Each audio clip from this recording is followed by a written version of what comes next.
नमस्कार दोस्तों, राजस्थान की सबसे लोकप्रिय चैनल लक्ष्य एजुकेशन हम में आपका हार्दिक स्वागत है। दोस्तों, हमारे चैनल के माध्यम से आपको कक्षा 10वीं की राजस्थान अध्ययन की जो पुस्तक पढ़ाई जा रही है, जिसका चैप्टर नंबर 8 आज मैं आपके लिए लेकर के आया हूँ, जिसमें राजस्थान के प्रमुख लोक नाट्य मैं आपको पढ़ाने जा रहा हूँ। जो दोस्तों आरपीएससी, रीट, पटवार, police, high court group D, PTT व राजस्थान की अन्य प्रतियोगी परीक्षाओं के लिए महत्वपूर्ण सिद्ध होने वाली है। तो दोस्तों, एक बार इस वीडियो को शुरू से अंत तक देखना न भूलें और साथ में जो भी विद्यार्थी मेरे चैनल पर पहली बार विजिट कर रहे हैं वो मेरे चैनल को सब्सक्राइब कर ले, बेल आइकन को प्रेस कर ले, जिससे आने वाले प्रत्येक वीडियो का नोटिफिकेशन आपको जल्द से जल्द उपलब्ध हो सके और आप उसका लाभ ले सकें। तो दोस्तों, देखते हैं राजस्थान के प्रमुख लोकनाट्य। लोकनाट्य की परंपरा बहुत पुरानी है। लोकनाट्य की कथाएं, संवाद, गीत लोकमानस में प्रचलित व उनकी रुचियाँ के अनुरूप हैं। ये जनसामान्य के मनोरंजन के ही नहीं, उन्हीं के द्वारा मंचित किए जाते हैं। वर्तमान में ऐतिहासिक, पौराणिक व कथाओं के साथ साथ राजनीतिक, शासन व्यवस्था व अद्यतन घटनाक्रम को भी उनके द्वारा व्यक्त किया गया है। राजस्थान में लोकनाट्य बहुरूपी और बहुरंगी है। अरावली पर्वतीय प्रदेशों में भील, मीणा, बंजारा, शहरी आदिवासियों के रंगमयी संस्कृति की झलक देखने को मिलती है। इनका प्राकृतिक परिवेश तथा देवी देवताओं में आस्था, जीवन, नृत्य, नाट्य और रंगीन परिधान में डूबी संस्कृति का कारण है। राजस्थान के मरुस्थलीय क्षेत्रों में कठिन परिश्रम करने वाले लोगों के मनोरंजन का कार्य सरगड़ा, नट, मिरासी, भांड व नामक पेशेवर जातियों के लोग करते हैं। इनके वार्तालाप, व्यंग, विनोद प्रधान होते हैं। अलवर, भरतपुर क्षेत्र के लोक नाट्यों में राजस्थान, हरियाणा, उत्तर प्रदेश की लोक संस्कृतियों का मिला जुला रूप भी दिखाई देता है। धौलपुर, सवाई माधोपुर आदि क्षेत्रों के लोक नाट्यों पर ब्रजभूमि की संस्कृति का प्रभाव स्पष्ट झलकता है। राजस्थान में लोक नाट्यों के निम्नलिखित रूप प्रचलित हैं, जिनमें सबसे पहला जो रूप माना गया है दोस्तों, वो माना गया है राजस्थान का जो सबसे फेमस है वो है ख्याल। क्या है? ख्याल है। ख्याल 18वीं सदी की शुरुआत में राजस्थान के लोक नाट्यों में शामिल हुआ। ख्यालों की विषय वस्तु पौराणिक व वीराख्यान से संबंधित होती है, जिसमें ऐतिहासिक तथ्य भी होता है। भौगोलिक अंतर के कारण ख्यालों ने विभिन्न रूप ग्रहण किए हैं। इनमें भाषागत के स्थान पर शैलीगत विभिन्नता भी पाई जाती है। इन ख्यालों में कुछ विशेषताएं निम्न प्रकार है। तो देखते हैं। पहला जो ख्याल है वो जो फेमस है, राजस्थान का, इम्पोर्टेंट भी है, कुचामणी ख्याल। कुचामणी ख्याल के जो प्रवर्तक माने जाते हैं लच्छीराम महाराज माने जाते हैं। कौन माने जाते हैं? लच्छीराम महाराज। ख्याल परंपरा में उन्होंने अपनी शैली का समावेश किया। लच्छीराम के द्वारा रचित ख्यालों में हैं चांद, नीलगिरी। ये पूछे जाते हैं दोस्तों, जो मैं आपको बता रहा हूँ ये इम्पोर्टेंट है। आपसे डायरेक्ट एग्जामिनर क्वेश्चन पूछा जाता है कि चांद, नीलगिरी, राव, रेडमल, मीरा, मंगल ये किस ख्याल से संबंधित है? तो ऑप्शन में दे देगा, तो ये आएगा आपका कुचामणी ख्याल से संबंधित है। तो चांद, नीलगिरी, राव, रेडमल और मीरा मंगल इसके प्रमुख ख्याल हैं। उमग राज भी कुचामणी ख्याल के प्रमुख खिलाड़ी हैं। इस शैली की विशेषताएं हैं, ये ओपेरा रूप में, ओपेरा जो शैली है उसमें रचित है। लोकगीतों की प्रधानता है। खुले मंच पर किया जाता है। स्त्री चरित्रों का अभिनय पुरुषों के द्वारा किया जाता है। इसमें महिलाएं भाग नहीं लेती, पुरुष ही महिला बन करके भाग लेते हैं। इस ख्याल में संगत के लिए ढोल वादक, शहनाई, ढोल, सारंगी का मुख्य सहयोगी है। उसके बाद इन ख्यालों में भाषा सरल होती है। सामाजिक व्यंग पर आधारित विषय चुने जाते हैं। इसके बाद दूसरा जो ख्याल आता है दोस्तों, वो आता है शेखावटी ख्याल। कौन सा है? शेखावाटी। शेखावाटी जो ख्याल है चिड़ावा, झुंझुनू के नानूराम इस शैली के मुख्य खिलाड़ी रहे हैं। उनके स्वरचित ख्यालों के प्रमुख है हीर रांझा, हरिश्चंद्र, भरतरी, गोपीचंद कथा, जयदेव कलकाली, ढोला मरवण और आलादेव। ये प्रमुख ख्याल हैं जो शेखावाटी क्षेत्र में रचित हैं, स्वरचित हैं, जो किसके द्वारा? नानूराम राणा के द्वारा। इस लोकनाट्य शैली की प्रमुख विशेषता है कि प्रभावी पद संचालन, संप्रेषण शैली में भाषा, मुद्रा में गीत गायन, वाद में प्राय हारमोनियम, शहनाई, सारंगी, बांसुरी, नगाड़ा, ढोलक का प्रयोग। ध्यान देना दोस्तों, ज़्यादातर मिलते जुलते ही रहेंगे। इनकी जो विशेषता है, कुछ एक आध विशेषता अलग पाती है, नहीं तो इसके साथ जो इनकी ख्यालों की जो विशेषता है ज़्यादातर एक जैसी मिलती है, मिलती जुलती है। शेखावट इलाके के नानूराम के शिष्य दूलिया राणा ने ख्याल के बहुत लोकप्रिय बनाया और गीत में संवाद उनके ख्यालों को साहित्य व रंगमंच के अनुकूल बनाते हैं। दूलिया राणा के परिवार के लोग इन्हीं ख्यालों के होने वाले व्यय का वहन भी करते हैं।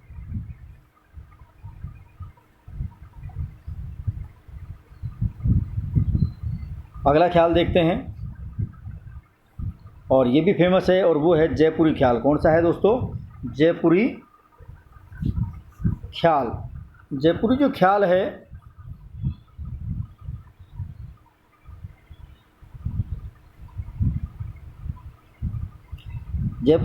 है गुणीजन खाना के कलाकार जयपुरी ख्यालों में भाग लेते हैं। इन ख्यालों की कुछ निजी विशेषताएं हैं। स्त्री पात्रों की भूमिका का निर्वहन स्त्रियां भी करती हैं और पुरुष भी करते हैं। इन ख्यालों में नए प्रयोगों की अत्यधिक संभावनाएं रहती हैं। इन समाचार पत्रों, कविता, संगीत, नृत्य, गान और अभिनय का सुंदर समावेश किया गया है। इस शैली के कुछ लोकप्रिय ख्याल जोगी, जोगन, कान गुजरी, मियाँ मी, बीबू, पठान, रसीली, तांबोल। कान गुजरी, जोगा जोगिन, मियाँ बीबू, पठान, रसीली, तांबोल आदि इसके प्रमुख लोक ख्याल माने जाते हैं।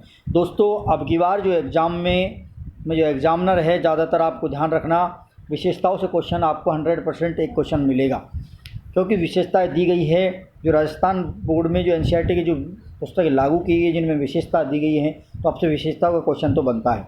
इसलिए इस वीडियो को शुरू से अंत तक देखना न भूलें।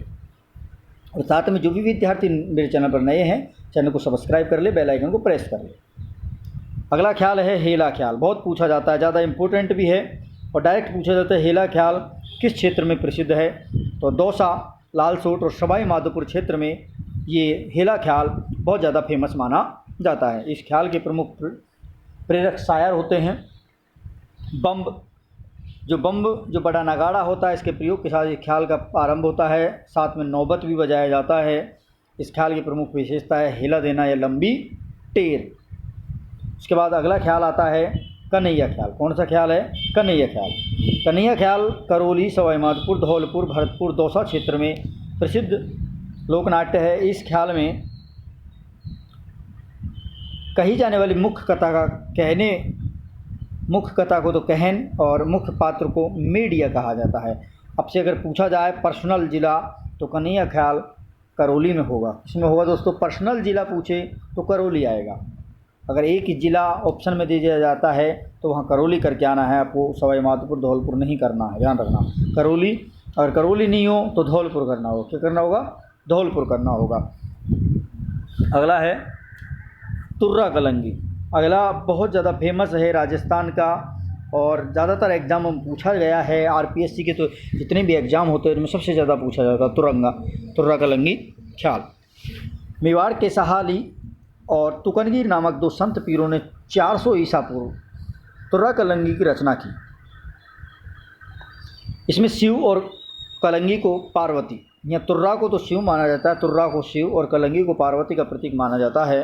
तुकनगी तुर्रा को तथा सहाली कलंगी के पक्ष करते इनके शिव शक्ति संबंधी विचारों को लोगों तक पहुंचाने का मुख्य माध्यम काव्य रचनाएं थी, जिन्हें दंगल के नाम से जानते हैं। इनके संवादों को बोल कहते हैं और ये काव्यात्मक होते हैं।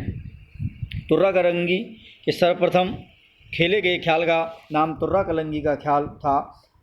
इसकी प्रकृति गैर व्यावसायिक है। इसमें 20 फुट ऊंचा रंगमंच बनाकर उसकी राजस्थान शैली में भरपूर सजावट की जाती है। लोकनाट्य में दर्शक के भाग लेने की सर्वाधिक संभावना होती है। इसमें चंग बजाया जाता है। कौन सा वाद्य यंत्र बजाया जाता है? चंग वाद्य यंत्र बजाया जाता है, चंग। इस ख्याल के प्रमुख जो केंद्र है घोसुंडा, चित्तौड़गढ़, निम्बाहेड़ा, नीमच, मध्य प्रदेश। राजस्थान में चित्तौड़गढ़ इसका फेमस है। राजस्थान में कौन सा है? चित्तौड़ का सबसे ज़्यादा फेमस माना जाता है। इन ख्यालों का प्रमुख कलाकार है जयदयाल सोनी। चेतराम, हमीद बेग, ताराचंद, ठाकुर ओंकारनाथ आदि इसके फेमस कलाकार माने गए हैं। और पूछा भी गया है, ठाकुर ओंकारनाथ और हमीद बेग ये सबसे ज़्यादा पूछे जाने वाले हैं, और चेतराम। उसके बाद आता है अगला लोकनाट्य, वो है गवरी। राजस्थान का सबसे प्रसिद्ध जो लोकनाट्य है, राजस्थान का प्रसिद्ध लोकनाट्य है, वो है गवरी लोकनाट्य। वादन, संवाद, प्रस्तुतिकरण, लोक संगीत के प्रतीकों में मेवाड़ के भीलों की गवरी अनूठी है। पौराणिक कथाएं, लोक गाथाएं, लोक जीवन की विभिन्न झांकियों पर आधारित नृत्य नाटिकाएँ होती हैं। गवरी एक धार्मिक लोकनाट्य है जो शिव और भस्मासुर की कथा पर आधारित है। रक्षाबंधन के दूसरे दिन भादवा कृष्ण एकम से को खेड़ा देवी की भोपा गवरी मंचन की आज्ञा देता है। इसके बाद पात्रों के वस्त्र बनते हैं। पात्र मंदिरों में धोख देकर 9 लाख देवी देवता, 64 योगिनी और 52 भैरवों को स्मरण किया जाता है। गवरी 1.25 महीने तक चलता है, लगभग 40 महीने तक चलने वाला एक 40 दिन चलता है। कितने दिन? 40 दिन। इस अवधि में शराब, मांस और हरी सब्जी निषेध है। जिस गांव में गवरी आरंभ होती है वह इसका खर्च वहन करता है। गवरी का मुख्य पात्र बूढ़िया भस्मासुर जप होता है। राया स्त्री के रूप में पार्वती और विष्णु का प्रतीक होती है। झामटिया लोकनाट्य में कविता पाठ करता है। खड़खड़िया उसे दोहराते हुए जोकर का काम करता है। खड़खड़िया और बूढ़ी खड़खड़ियों के संवाद में पूरक बनता है। अन्य पात्र खेला कहलाते हैं। गवरी में केवल पुरुष पात्र होते हैं। कौन होते हैं? पुरुष ही भाग लेते हैं। गवरी में कौन लेते हैं भाग दोस्तों? सिर्फ पुरुष पात्र ही भाग लेते हैं। इसके प्रमुख जो खेल हैं वो हैं गणपति, भमरिया, ब्यावड़, मीणा, कानगुजरी, जोगी, खड़गड़िया भूत, लाखा बणजार, नटड़ी, माता शेर। ध्यान देना दोस्तों, ये ब्यावड़ और मीणा और कानगुजरी ये आरपीएससी सेकंड ग्रेड में पूछे गए क्वेश्चन है। ध्यान रखना, आप आरपीएससी सेकंड ग्रेड में क्वेश्चन पूछा गया है कि मियामंड और कानगुजरी किस लोकनाट्य से संबंध है, तो वो है गवरी से। अब गणपति भी है, जोगी है, खाड़लिया भूत भी है, लाखा बणजारा है, नटनी भी है, माता और शेर आदि सभी इससे संबंधित माने जाते हैं। अगला है रम्मत। रम्मत भी एक लोकनाट्य का ही रूप है। रम्मत बहुत ज़्यादा फेमस है। रम्मत, हेड़ाऊ मेरी रम्मत। होली के अवसर पर जितने प्रकार के लोकानुरंजन राजस्थान प्रचलित हैं उनमें से रम्मत का विशिष्ट स्थान है। रम्मत जैसलमेर, फलौदी, बीकानेर में मुख्य रूप से आयोजित होती है। इसमें राजस्थान के सुविख्यात लोकनायकों एवं महापुरुषों पर रचित काव्य रचनाओं को रंगमंच के ऊपर मंचित किया गया है। मनीराम व्यास, तुलसीराम, फागू महाराज, सुआ महाराज, तेज कवि जैसलमेरी आदि रम्मतों के प्रमुख रचयिता है। ध्यान रखना, फागू महाराज और सुआ महाराज और तेज कवि सबसे ज़्यादा फेमस है, सबसे ज़्यादा क्वेश्चन पूछे गए हैं इन पर। तो एक बार इस वीडियो को शुरू से अंत तक देखना न भूले दोस्तों, क्योंकि आपके एग्ज़ाम में ये महत्वपूर्ण सिद्ध होने वाली है। जो विद्यार्थी पटवारी की रीट की तैयारी कर रहे हैं या ग्रुप डी की जो तैयारी करें जिसमें इतिहास और संस्कृति का टॉपिक स्पेशल आने वाला है, तो वो तो ज़रूर से ज़रूर देखें इसको। तेज कवि जैसलमेर के जो तेज कवि ने रम्मत का अखाड़ा श्री कृष्ण जन्माष्टमी के नाम से चालू किया। कृष्ण कंपनी के नाम से किया और सन 1943 में उन्होंने स्वतंत्र बावनी एक रचना की जो गांधी जी को भेंट की गई थी। स्वतंत्र बावनी तेज कवि ने 1943 में रचित एक रचना को महात्मा गांधी को भेंट की गई। रम्मत की सर्वाधिक उल्लेखनीय विशेषता है उसमें साहित्यिकता है। उसकी व्यावसायिकता के युग में आज रम्मत भी सामुदायिक लोकनाट्य का रूप लिया है।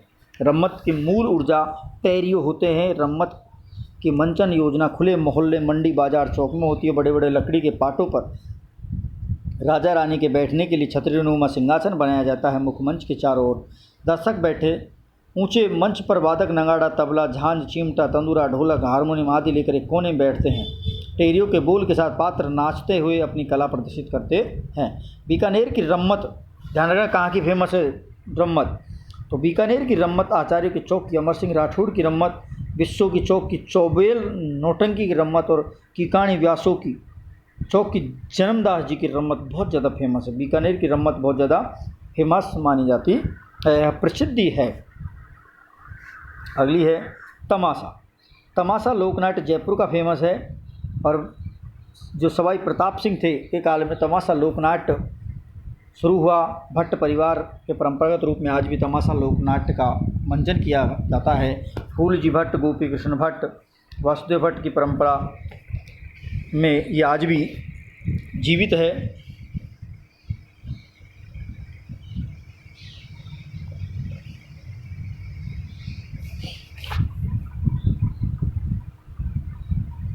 गोपीचंद, हीर रांझा इसके मुख्य तमाशे हैं। तमाशे का आयोजन खुले मंच पर होता है, इसे अखाड़ा कहा जाता है। क्या कहा जाता है? अखाड़ा। संगीत, नृत्य और गायन इन तीनों की तमाशों में प्रधानता होती है। उसके बाद अगला आता है स्वांग। क्या आता है दोस्तों? स्वांग। लोक नाट्यों में स्वांग की भी एक परंपरा है। स्वांग का अर्थ है किसी विशेष ऐतिहासिक, पौराणिक, लोक प्रसिद्ध या समाज में प्रसिद्ध चरित्र या देवी देवताओं की तरह मेकअप करना, वेशभूषा धारण करना। स्वांग गाँवों के अधिक प्रचलित है। इसका कलाकार बहरूपीय कला है। इस विलुप्त प्राय कला का सबसे नामी कलाकार केलवा का, जो परशुराम, केलवा उदयपुर में है, वहाँ का परशुराम है। इसके प्रसिद्ध कलाकार जानकीलाल भांड है। स्वांग में ध्यान रखना, और ये पूछा जाता है कि स्वांग कला का फेमस कौन है, तो जानकीलाल भांड है, जो भीलवाड़ा के हैं।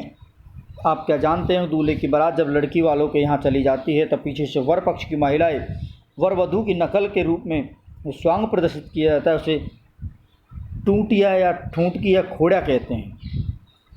इसमें एक महिला वर, दूसरी वधू बनती है, उसकी नकली विवाह कराया जाता है। इसका एकमात्र उद्देश्य वधू को आदि व्याधि से मुक्त करने की मनोकामना होती है, जो गांव में खोड़ला कहते हैं। लीला नाट्य। लीला नाट्य है लोक नाट्यों में लीला नाट्यों की महत्वपूर्ण भूमिका है। रामलीला, रासलीला, अतिरिक्त लीलाओं के कुछ और रूप भी प्रचलित है, जैसे रावलों की रम्मत, समिया, गौरी, सनकादिकों की लीलाएँ, गरासियों की गौरलीला, रामलीला और कृष्ण लीला। रासलीलाओं में कृष्ण के बाल्यकाल, किशोरावस्था की लीलाओं का प्रस्तुतिकरण किया जाता है। फुलेरा, जयपुर, असलपुर, हरदोना, गुंडा आदि में रासलीला की अनेक मंडलियाँ हैं। रामलीला का मुख्य प्रायोजन भगवान राम के जीवन प्रसंगों का जीवंत चित्रण है। इसके प्रस्तुतिकरण में भरतपुर, पाटुदा तथा बिसाऊ की अपनी अलग पहचान है। राम जीवन के संबंधित महत्वपूर्ण समयों अर्थात समय को इस नाट्य शैली में प्रस्तुत किया जाता है। इसमें नृत्य, गीत, विभिन्न वाद्यों का प्रयोग किया जाता है। गौर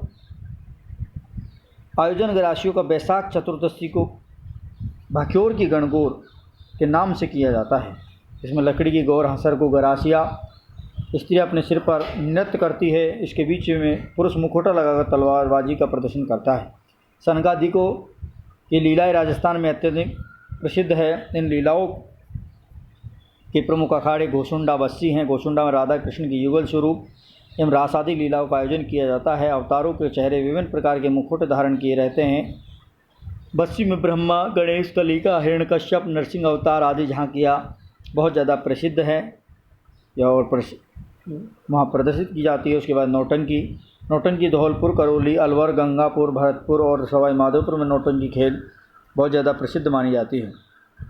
नौटंकी नाटकों के रूप में बसंत, नाकापो, सत्यवादा, राजा हरिश्चंद्र, राजा भर्तृ आदि प्रमुख है। प्राय विवाह, सामाजिक समारोह, मेले और लोकोत्सव में मौके पर इसका आयोजन करवाया जाता है।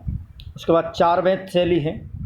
चार बैत टोक की प्रसिद्ध लोकनाट्य है। संगीत दंगल के रूप में खेला जाता है और इसका प्रमुख जो टोक का नवाब है फैजुल्ला खां के शासनकाल में करीम खान निहंग ने चार बैत शैली का प्रचलन शुरू किया था और लोकनाट्य के गाय में डफ बजाया जाता है। जब चार बैत शैली का गायन होता है तो कौन सा वाद्य यंत्र होता है? तो डफ एक वाद्य यंत्र होता है जो गोल घेरे में बड़ा आकार का होता है। ये चमड़ा चढ़ा हुआ होता है और घुटनों के बल पर खड़े होकर गायन की बात कही जाती है। तो दोस्तों, ये थे आज के महत्वपूर्ण लोक नाट्य। तो दोस्तों, एक बार सभी विद्यार्थियों से मेरा निवेदन है कि इस वीडियो को शुरू से अंत तक देखना न भूलें और साथ में जो भी विद्यार्थी मेरे चैनल पर नए हैं वो मेरे चैनल को सब्सक्राइब कर लीजिए, बेल आइकन को प्रेस करिए, लाइक करिए और लिंक को शेयर करिए, जिससे आने वाले प्रत्येक वीडियो का नोटिफिकेशन हम आपको उपलब्ध करवाते रहेंगे। धन्यवाद दोस्तों।